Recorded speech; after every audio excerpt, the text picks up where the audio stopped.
बसला गेला पाहिजे. दादा ते माधुरी हत्ती आणा परत वंताऱ्यामधून. लय भावना दुखवले. माधुरी हत्ती हत्ती आणा हत्ती. हत्ती हत्ती काय झालं? त्याला वंतारामध्ये घेऊन गेले. हा? ते कोल्हापूरची हत्ती आहे. लोकांची लय भावना दुखवली त्या हत्तीमुळे. अरे माधुरी हत्तीचं आहे ना?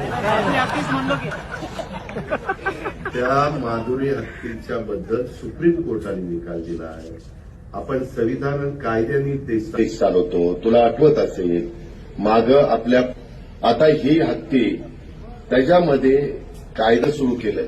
शेवटी तुम्हाला मला जसा जगण्याचा अधिकार आहे तसा पक्ष्यांनाही जगण्याचा अधिकार आहे, प्राण्यांनाही जगण्याचा अधिकार आहे.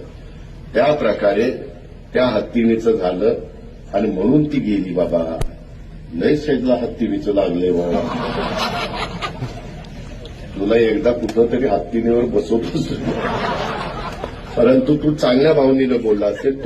तू प्राणीप्रेमी असशील म्हणून ती भूमिका मांडली. त्याबद्दल तुझं दुमत नाही, तुझं अभिनंदन. पण मी पण त्याच्या खोलात गेलेलो होतो. त्याकरता जसं बैलगाडा शर्यत जशी आपण सुरू केली तसा काही मार्ग काढता येतोय का, अॅडव्होकेट जनरलला वगैरेंना बोलून आम्ही त्याच्यात प्रयत्न करू.